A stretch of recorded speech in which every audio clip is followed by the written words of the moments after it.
Right breaking news చూస్తున్నాం. కులగణనతో ఎవరికి ఎలాంటి ఇబ్బందులు ఉండవని సీఎం రేవంత్ రెడ్డి స్పష్టం చేశారు. తెలంగాణ సమాజం వ్యసనాల వైపు వేగంగా వెళ్తోందని ఆవేదన వ్యక్తం చేశారు. ఇక గంజాయి, డ్రగ్స్ లాంటి వాటికి విద్యార్థులు దూరంగా ఉండాలని పిలుపునిచ్చారు.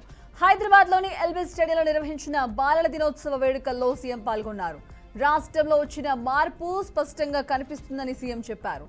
సమాజంలో వస్తున్న మార్పులకు అనుగుణంగా కులగణన సర్వే కొనసాగుతుందని తెలిపారు. కులగణనతో ఎవరికి ఎలాంటి ఇబ్బందులు ఉండవని స్పష్టం చేశారు. జనాభా ఆధారంగా రిజర్వేషన్లు అమలు కావాలంటే కులగణన జరగాలని అన్నారు. కులగణన ఆధారంగా అమలవుతున్న సంక్షేమ పథకాలను తొలగిస్తారని కొందరు దుష్ప్రచారం చేస్తున్నారని మండిపడ్డారు. ఇది ఎక్స్రే కాదు, మెగా హెల్త్ చెకప్ లాంటిదని వ్యాఖ్యానించారు. కొందరు గతంలో విద్యార్థుల శవాల మీద పదవులు పొందారని సీఎం రేవంత్ రెడ్డి సంచలన వ్యాఖ్యలు చేశారు.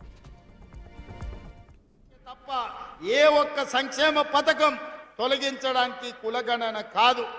ఆనాడు రాహుల్ గాంధీ గారు ఈ దేశానికి మాట ఇచ్చారు. భారత్ జోడో యాత్ర సందర్భంగా కులగణన చేస్తాం, కులగణన ఎక్స్రే లాంటిది అని.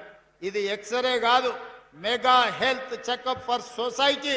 సమాజంలో ఉన్న అన్ని అంచనాలను తీసుకొని అందరికీ సంక్షేమ పథకాలు అందించడమే ఈ ప్రభుత్వం యొక్క ఆలోచన. అందుకే కులగణనకు ఎవరైనా అడ్డొస్తే వాళ్ళను ద్రోహులుగా ప్రజలకు చెప్పండి.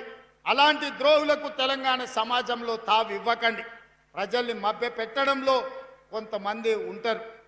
10 ఏళ్ళ అధికారంలో ఉన్నప్పుడు ఏ నిరుద్యోగ యువకులు గుర్తురాలే, ఏ అశోక్ నగర్ చౌరస్తా వైపు మళ్ళీ చూడలే, ఎవడు దిల్సుఖ్ నగర్ల కోచింగ్ సెంటర్లు ఉన్నోళ్ళ గురించి ఆలోచన చేయలే. ఆనాడు తెలంగాణ ఉద్యమంలో పిల్లల్ని రెచ్చగొట్టి భావోద్వేగానికి లోను చేసి వాళ్ళు అమరులైతే వాళ్ళ శవాల మీద ఈరోజు అధికారంలోకి ఆనాడు ఎక్కి 10 ఏళ్ళు మనల్ని తొక్కిండ్రు.